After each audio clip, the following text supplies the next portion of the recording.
আসসালামু আলাইকুম। একাদশ শ্রেণীর মানবিক বিভাগের প্রিয় শিক্ষার্থীরা, আজকের সমাজবিজ্ঞান ক্লাসে তোমাদের স্বাগত জানাচ্ছি। আমি রিফাত জাহান, প্রভাষক, সমাজবিজ্ঞান বিভাগ, মহিলা কলেজ, চট্টগ্রাম। প্রিয় শিক্ষার্থীরা, আমরা গত ক্লাসে সমাজবিজ্ঞান প্রথম পত্র প্রথম অধ্যায় নিয়ে আলোচনা শুরু করেছিলাম।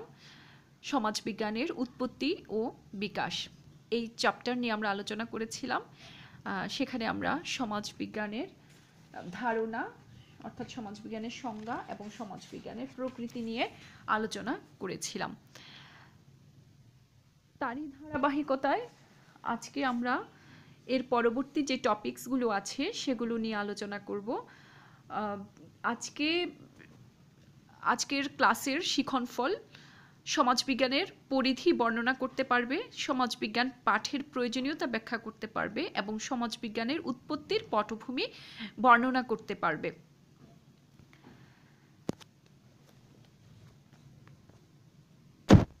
তাহলে এসো আমরা শুরু করি আমাদের মূল আলোচনা, সমাজবিজ্ঞানের পরিধি, স্কোপ অফ সোশিওলজি। সমাজবিজ্ঞানের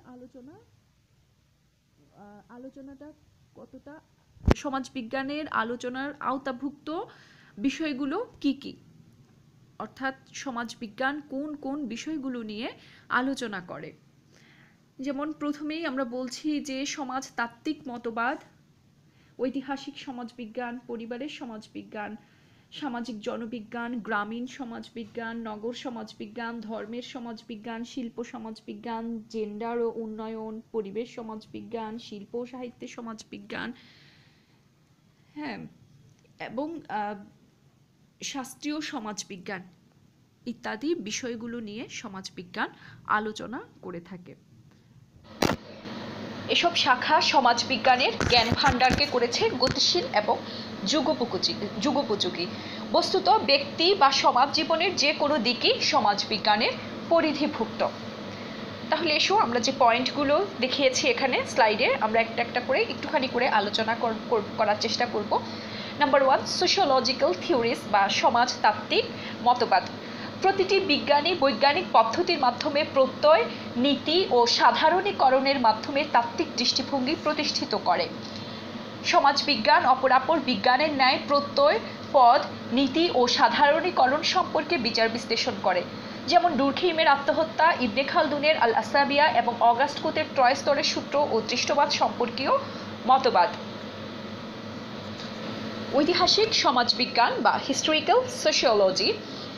সব সমাজেরই অতীত রয়েছে। ঐতিহাসিক সমাজবিজ্ঞান বর্তমান ও প্রাচীন সমাজের উদ্ভব, বিকাশ ও জীবনযাত্রার প্রণালী সম্পর্কে গবেষণা করে। যেমন মার্ক্সবাদী তাত্ত্বিকগণ সমাজ বিকাশের ধারায় আদিম সমাজ, দাস নির্ভর সমাজ, সামন্ততান্ত্রিক সমাজ, পুঁজিবাদী সমাজ এবং সবশেষে সমাজতান্ত্রিক সমাজের কথা বলেছেন। পরিবারের সমাজবিজ্ঞান, সোশিওলজি অফ ফ্যামিলি। সবচেয়ে আদিম ও ক্ষুদ্রতম সংগঠন হচ্ছে পরিবার, যার ভিত্তি হলো বিবাহ, অর্থাৎ বিবাহের মাধ্যমেই পরিবারের সূত্রপাত হয়। পরিবারের উৎপত্তি, বিকাশ, প্রকারভেদ, কার্যাবলী, পরিবারের সমস্যা, বিবাহ, বিবাহের ধরন, প্রকৃতি সহ জ্ঞাতি সম্পর্কের প্রকারভেদ ও ভূমিকা সহ নানাবিধ অবস্থা নিয়ে সমাজবিজ্ঞান আলোচনা করে। সামাজিক জনবিজ্ঞান, সোশ্যাল ডেমোগ্রাফি। সমাজবিজ্ঞানের গতিশীল শাখা হলো সামাজিক জনবিজ্ঞান। সামাজিক জনবিজ্ঞান জনসংখ্যার আকার, আয়তন, ঘনত্ব, জনসংখ্যার বণ্টন, জনসংখ্যার তত্ত্ব, জনসংখ্যার নিয়ন্ত্রণ, পরিবার পরিকল্পনা, আদমশুমারি, স্থানান্তর, জন্মহার, মৃত্যুহার ও জনসংখ্যা কাঠামোর বিজ্ঞান ভিত্তিক অধ্যয়ন করে থাকে। গ্রামীণ সমাজবিজ্ঞান বা রুরাল সোশিওলজি। গ্রাম সমাজকে তার ঐতিহাসিক প্রেক্ষাপটে অধ্যয়ন, বর্তমানে গ্রামীণ সমাজ কাঠামো, সামাজিক স্তরবিন্যাস, সামাজিক ও বৈষয়িক উৎপাদন সম্পর্কাদি, দারিদ্র্য, নিরক্ষরতা এবং গ্রামীণ সমাজের উন্নয়নের সমস্যাসমূহ গ্রামীণ সমাজবিজ্ঞানের পরিধির অন্তর্গত। শিল্প ও নগর সমাজের সাথে গ্রামীণ সমাজের সাংস্কৃতিক ও বৈষয়িক পার্থক্য গ্রামীণ সমাজবিজ্ঞানের অধ্যয়নের মুখ্য বিষয়। নগর সমাজবিজ্ঞান বা আরবান সোশিওলজি। উদ্বৃত্ত উৎপাদন ও নতুন পাথরের হাতিয়ার আবিষ্কারের মাধ্যমে অবসর জীবনযাপন শ্রেণী বিকাশী অকৃষিজ পেশা নির্ভর সমাজ প্রতিষ্ঠিত হয়। অকৃষিজ পেশা নির্ভর শ্রেণীর জীবনযাত্রা প্রণালী, নেতৃত্বের পরিবর্তন, গ্রাম শহর স্থানান্তর, বস্তির বিকাশ ও নগর সমাজের সমস্যাবলী এবং নগর শাসন, নগর সমাজ বিজ্ঞানের অধ্যয়নের মুখ্য বিষয়। নেক্সট, ধর্মের সমাজবিজ্ঞান বা সোশিওলজি অফ রিলিজিয়ন। সমাজবিজ্ঞানের ঐতিহ্যবাহী শাখা হিসেবে ধর্মের সমাজবিজ্ঞান অত্যন্ত সুপরিচিত। সমাজবিজ্ঞানের সমাজতাত্ত্বিক গবেষণায় এ শাখা ধর্ম ও সমাজ, ধর্ম ও মানুষ এবং ধর্ম ও নৈতিকতার উপর ভিত্তি করে প্রতিষ্ঠিত হয়। ধর্মীয় অনুশাসন, রীতিনীতি, মূল্যবোধ, ধর্মের উৎপত্তি, ধর্মের আচার অনুষ্ঠান, ধর্মের প্রভাব প্রভৃতি এ শাখার অন্যতম আলোচ্য বিষয়। এমিল ডুরখেইম তার the elementary forms of religious life এবং ম্যাক্স ওয়েবার তার the Protestant ethics and the spirit of capitalism এই শাখাকে সমৃদ্ধশালী করেছে। শিল্প সমাজবিজ্ঞান বা ইন্ডাস্ট্রিয়াল সোশিওলজি উদ্বৃত্ত কৃষিজ উৎপাদনকে অকৃষিজ পণ্য সামগ্রীতে রূপান্তরের মাধ্যমেই শিল্পের বিকাশ সমাজ জীবনে বৈপ্লবিক পরিবর্তনের সূচনা করেছে। পরবর্তীতে এই পরিবর্তনের গতিধারায় শিল্প বিপ্লব শিল্প সমাজ গড়ে তোলে। শিল্পের প্রভাব ও শিল্পের ভূমিকা, মানব সমাজের উৎপাদন প্রণালী ও উৎপাদন প্রণালীতে নিয়োজিত ব্যক্তিবর্গের মধ্যকার সম্পর্ক ও সমাজ কাঠামোর আলোচনার মাধ্যমেই সমাজবিজ্ঞানের নবতর শাখা হিসেবে শিল্প সমাজবিজ্ঞানের উদ্ভব ও বিকাশ সাধিত হয়। শিক্ষার সমাজবিজ্ঞান, সোশিওলজি অফ এডুকেশন। সমাজবিজ্ঞানের এই শাখাটি সমাজ ব্যবস্থার সাথে শিক্ষা ব্যবস্থার পারস্পরিক সম্পর্ক অধ্যয়নের চেষ্টা করে। শিক্ষার লক্ষ্য ও উদ্দেশ্য, শিক্ষার আনুষ্ঠানিক দিকসমূহ যেমন পাঠ্যক্রম, শিক্ষা পদ্ধতি, ভূমিকা, শিক্ষার অনানুষ্ঠানিক মূল্যবোধ, নিয়মাচার, প্রভাব, কর্মপদ্ধতি ইত্যাদি যে কোনো সামাজিক পরিস্থিতির ন্যায় অধ্যয়নী শিক্ষার সমাজবিজ্ঞানের মূল বিষয়। পলিটিক্যাল সোশিওলজি বা রাজনৈতিক সমাজবিজ্ঞান। রাজনৈতিক সমাজবিজ্ঞানের ঐতিহ্য অতি প্রাচীনকালের হলেও এর স্বতন্ত্র বিকাশ পরিলক্ষিত হয়েছে দ্বিতীয় বিশ্বযুদ্ধ পরবর্তী সময়ে। সাধারণভাবে রাজনৈতিক সমাজবিজ্ঞান সমাজের রাজনৈতিক কাঠামো তথা ক্ষমতা, সামাজিক কাঠামো, ক্ষমতার বিন্যাস, সামাজিক সম্পর্কের ধরন ও পরিবর্তনের প্রেক্ষাপটে বিচার বিশ্লেষণের চেষ্টা করে। বিশেষত অনুন্নত সমাজের প্রেক্ষাপটে রাজনৈতিক সংস্কৃতি, রাজনৈতিক উন্নয়ন, রাজনৈতিক সমাজবিজ্ঞানের মুখ্য আলোচ্য বিষয়। আইনের সমাজবিজ্ঞান বা সোশিওলজি অফ ল। সামাজিক সংকট ও সামাজিক অরাজক পরিস্থিতিকে নিয়ন্ত্রণের জন্যই আইনের উদ্ভব ও বিকাশ সাধিত হয়েছে। সমাজবদ্ধ মানুষের রীতিনীতি, প্রথা, মূল্যবোধ, আচার আচরণ, সামাজিক নিয়ন্ত্রণ, বিচ্যুতি, আইনগত অধিকার ইত্যাদি বিষয়ে অধ্যয়ন ও পর্যালোচনা করে থাকে আইনের সমাজবিজ্ঞান। সাংস্কৃতিক সমাজবিজ্ঞান বা কালচারাল সোশিওলজি। মানব সৃষ্টির সমষ্টি সংস্কৃতি যা মানুষের জীবন প্রণালীকেই নির্দেশ করে থাকে। মানুষের জীবন পরিচালনার জন্য মানুষ বস্তুগত ও অবস্তুগত উপাদানের উপর নির্ভরশীল। সমাজে বসবাসরত মানুষের জীবন প্রণালীর নির্ভরশীলতার উপাদান ও উৎপাদনসমূহের প্রভাব, সংস্কৃতির বিকাশ ও বিভিন্ন সমাজের মূল্যবোধ, আদর্শ, শিল্পকলা ইত্যাদি বিষয়ের পর্যালোচনা করাই সাংস্কৃতিক সমাজবিজ্ঞানের মূল আলোচ্য বিষয়। এবার এসো আমরা আলোচনা করি সমাজ মনোবিজ্ঞান বা সোশ্যাল সাইকোলজি নিয়ে। সমাজ মনোবিজ্ঞান সমাজের প্রেক্ষাপটে ব্যক্তির চরিত্র, ব্যক্তির সম্পর্ক, ব্যক্তির আচার আচরণ ও ব্যক্তিত্ব, শিক্ষণ, মনোভাব, প্রেষণা, নেতৃত্ব, ব্যক্তির সামাজিকীকরণ, গুজব, জনমত, সামাজিক গোষ্ঠী ও প্রচার ইত্যাদি বিষয় নিয়ে অধ্যয়ন করে থাকে। সামাজিক পরিসংখ্যান সামাজিক ঘটনাসমূহের সংখ্যাতাত্ত্বিক ব্যাখ্যা, বিচার বিশ্লেষণ এবং কৌশল সম্পর্কে ব্যাখ্যাদানের জন্যই সামাজিক পরিসংখ্যানের গুরুত্ব অত্যধিক। সামাজিক সমস্যা ও অসঙ্গতির সমাজবিজ্ঞান sociology of social problems and disorganization. সামাজিক ও ব্যক্তিগত অসঙ্গতির অভ্যন্তরীণ সম্পর্ক, মানসিক বিকৃতি ইত্যাদির মাধ্যমে সৃষ্ট সামাজিক সমস্যার কারণ, প্রভাব ও প্রতিকার নিয়ে আলোচনা করে থাকে সামাজিক সমস্যা ও অসঙ্গতির সমাজবিজ্ঞান।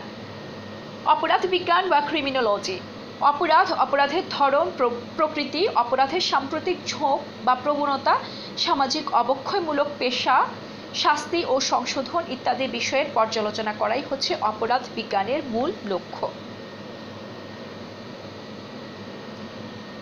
যেমনটি আগেও বলেছিলাম, এগুলো ছাড়াও সমাজবিজ্ঞানের আরও অনেক শাখা প্রশাখা রয়েছে, যেমন জেন্ডার ও উন্নয়ন, পরিবেশ সমাজবিজ্ঞান, চিকিৎসা সমাজবিজ্ঞান, শিল্প ও সাহিত্যের সমাজবিজ্ঞান, বিজ্ঞানের সমাজবিজ্ঞান, সমাজবিজ্ঞান ও শাস্ত্রীয় সমাজবিজ্ঞান ইত্যাদি। এসব শাখা সমাজবিজ্ঞানের জ্ঞান ভাণ্ডারকে করেছে গতিশীল এবং অবশ্যই সময় উপযোগী। বস্তুত ব্যক্তি বা সমাজ জীবনের যে কোনো দিকই সমাজবিজ্ঞানের আওতাভুক্ত বা পরিধিভুক্ত।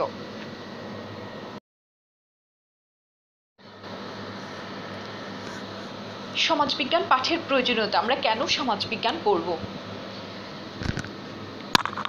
সামাজিক সমস্যাদি চিহ্নিত করতে বর্তমানে বাংলাদেশ নানা সমস্যায় জর্জরিত। এক একটি সমস্যা শুধু সমস্যাই নয়, আরও অনেক সমস্যারও জন্ম দেয় কিন্তু একটা সমস্যা। কিন্তু হাজারো সমস্যার পেছনে মূলত কোন সমস্যাগুলো দায়ী তা আমরা খতিয়ে দেখি না, কিংবা দেখার বাস্তব জ্ঞান আমাদের নেই। তাই সমাজবিজ্ঞান অধ্যয়নের মাধ্যমে মূল সামাজিক সমস্যাগুলোকে অ্যাড্রেস করা সম্ভব বা চিহ্নিত করা সম্ভব, আর এজন্যই আমাদেরকে সমাজবিজ্ঞান পড়তে হবে। সামাজিক সমস্যার সমাধান, কেবলমাত্র সামাজিক সমস্যাদের চিহ্নিত করলেই হবে না, এসব সমস্যার সমাধানের জন্য যথাযথ ব্যবস্থা গ্রহণ করতে পারলেই সামাজিক উন্নয়ন সম্ভব হবে। আর সমাজবিজ্ঞানের জ্ঞান ব্যতীত সামাজিক সমস্যার উপযুক্ত সমাধান খুঁজে পাওয়া সম্ভব নয়। তাই বাংলাদেশের আর্থসামাজিক সমস্যার সমাধানের জন্য সমাজবিজ্ঞান অধ্যয়নের গুরুত্ব অনস্বীকার্য। উন্নয়ন পরিকল্পনা বাস্তবায়ন, বর্তমানে বাংলাদেশে যেসব উন্নয়নমূলক পরিকল্পনা গ্রহণ করা হচ্ছে, সেক্ষেত্রে সমাজবিজ্ঞানের জ্ঞান না থাকলে সমাজে তার বাস্তব রূপ দেওয়া সম্ভব নয়। কারণ নতুন পরিকল্পনার সাথে সাথে সমাজ ব্যবস্থায় যে নতুন মূল্যবোধের তৈরি হয় এবং পুরাতন মূল্যবোধের সাথে তার যে বিরোধ বাধার সম্ভাবনা থাকে, তার দূরীকরণে সমাজবিজ্ঞান সুষ্ঠু জ্ঞান দিতে সক্ষম। ব্যক্তি ও গোষ্ঠী সম্পর্কে জ্ঞান লাভ, যে কোনো সমাজের উন্নতি নির্ভর করে সে সমাজের ব্যক্তি তথা গোষ্ঠী চেতনার উপর। এককভাবে কারো পক্ষে সমাজের উন্নয়ন করা সম্ভব নয়, বাংলাদেশের বেলায়ও এর কোনো ব্যতিক্রম নেই। আর গোষ্ঠী চেতনা লাভ করতে হলে সমাজবিজ্ঞান পাঠ করা একান্ত দরকার। তবে উন্নত পাশ্চাত্য সমাজবিজ্ঞানের আলোকে বাংলাদেশের সমাজবিজ্ঞান পাঠ করতে হবে। সামাজিক উন্নয়ন, আমাদের সমাজকে উন্নত করতে হলে এবং জীবনের মূল্যবোধকে ব্যক্তি চরিত্রের মাধ্যমে ফুটিয়ে তুলতে হলে সমাজবিজ্ঞানের জ্ঞান থাকা বাঞ্ছনীয়। আমরা প্রতিনিয়ত পরিবর্তিত হচ্ছি এবং জীবনের মূল্যবোধকে সজাগ দৃষ্টিতে প্রত্যক্ষ করছি, কিন্তু এসব কেন হচ্ছে তার উত্তর খুঁজে পাওয়ার জন্য সমাজবিজ্ঞান অবশ্যই পাঠ করতে হবে। নেক্সট, সমাজের প্রকৃতি ও পরিধি সম্পর্কে জ্ঞান অর্জন। মানব জীবনে যা কিছু ঘটে থাকে তার সামগ্রিক আলোচনা সমাজবিজ্ঞানের পরিধিভুক্ত।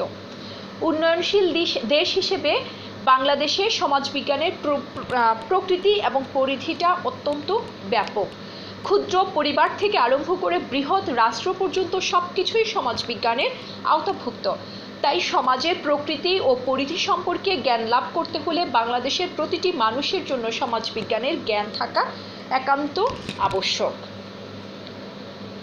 সমাজ কাঠামোর পরিবর্তন ও বিকাশ সম্পর্কে জ্ঞান লাভ, বর্তমানে বাংলাদেশে যেসব সামাজিক বিজ্ঞান অধ্যয়ন করা হচ্ছে সেগুলো সামাজিক জীবনের এক একটি বিশেষ দিক নিয়ে আলোচনা করে।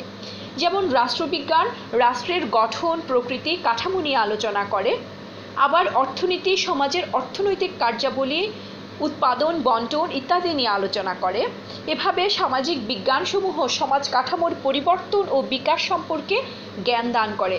তাই এ সম্পর্কে ব্যাপক জ্ঞান লাভ করতে হলে বাংলাদেশের ছাত্রছাত্রীদের অবশ্যই সমাজবিজ্ঞান পাঠ করতে হবে। উপজাতিদের জীবনধারা পর্যালোচনা করতে, বাংলাদেশের বিভিন্ন অঞ্চল জুড়ে বহু উপজাতির বসবাস রয়েছে। এ সভ্যতার যুগে ও তাদের জীবনযাপন পদ্ধতিতে আধুনিকতার ছোঁয়া খুব একটা লাগেনি। তারা এখনও সেই আদিম প্রণালীতে জীবনযাপন করছে। তাই তাদের জটিল জীবনধারায় পরিবর্তন আনতে আনতে হলে সমাজবিজ্ঞান সম্পর্কে জ্ঞান অর্জন করা অত্যন্ত প্রয়োজনীয়।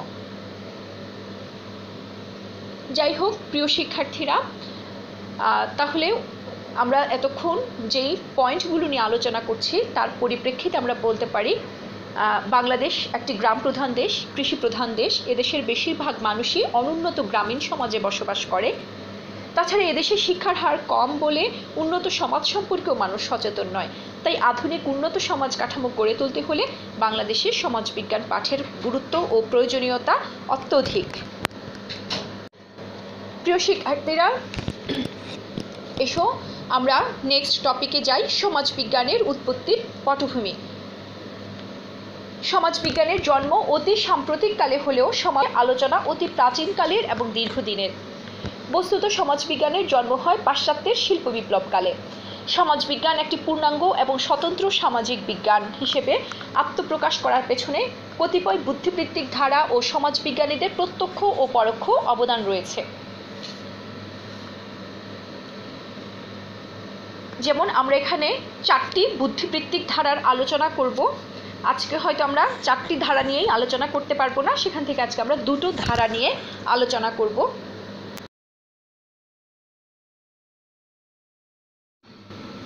প্রথমেই রাজনৈতিক দর্শন বা পলিটিক্যাল ফিলসফি।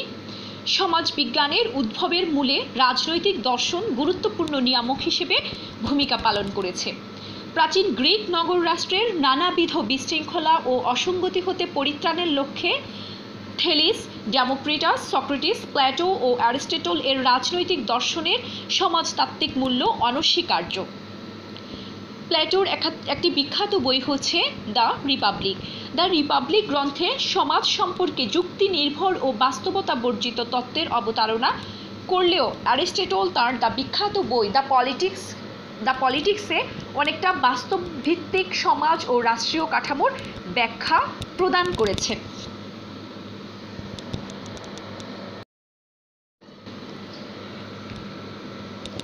নেক্সট বুদ্ধিবৃত্তিক ধারা ইতিহাসের দর্শন বা ফিলসফি অফ হিস্ট্রি। সমাজবিজ্ঞানের উদ্ভবের মূলে সর্বাধিক গুরুত্বপূর্ণ উপাদান হচ্ছে ইতিহাসের দর্শন।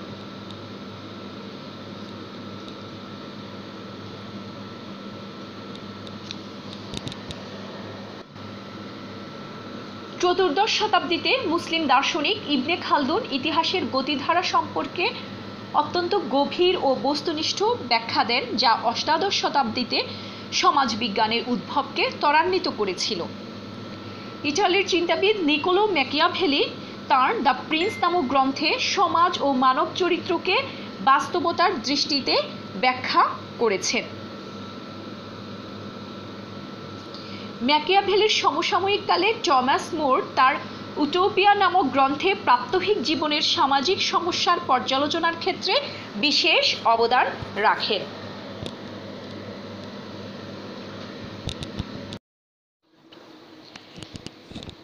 সমাজবিজ্ঞানী ভিকো তার দ্য নিউ সায়েন্স গ্রন্থে বলেছেন, মানব সমাজ নির্দিষ্ট নিয়মে পরিচালিত হয়। তিনি সমাজকে বস্তুনিষ্ঠ পর্যবেক্ষণ ও পাঠের উপর গুরুত্ব আরোপ করে উল্লেখ করেছেন যে সমাজ বিবর্তিত হয় 3টি ধারায়। নাম্বার 1, এইজ অফ গডস বা দেবতার যুগ, এইজ অফ হিরোস বা বীরদের যুগ, এবং এইজ অফ হিউম্যান বা মানুষের যুগ। ইতিহাসের গতি প্রকৃতির বস্তুনিষ্ঠ ও বৈজ্ঞানিক আলোচনার সূত্রপাত করে ভিকো জোর দিয়ে উল্লেখ করেন, ইতিহাসের দর্শনই মানব সমাজের গতি প্রকৃতিকে আলোচনা করে, যা সমাজবিজ্ঞানের আলোচ্য বিষয়। এজন্য ভিকোকে পাশ্চাত্য জগতে সমাজবিজ্ঞানের জনক বলা হয়।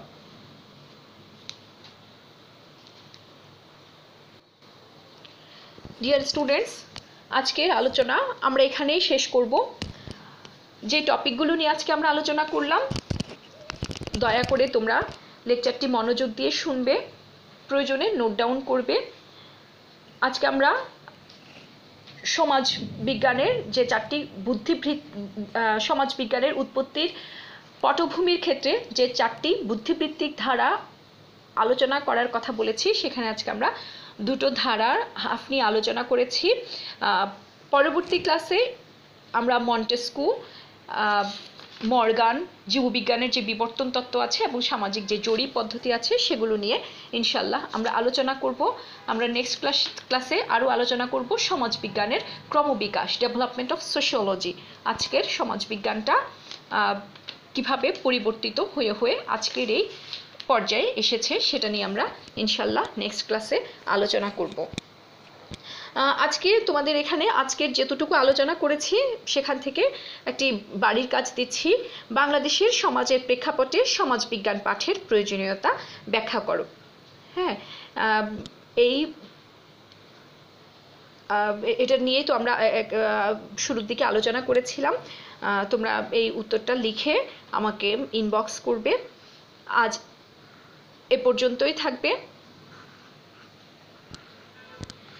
সবাই ভালো থেকো, সুস্থ থেকো, সুন্দর থেকো। আল্লাহ হাফেজ।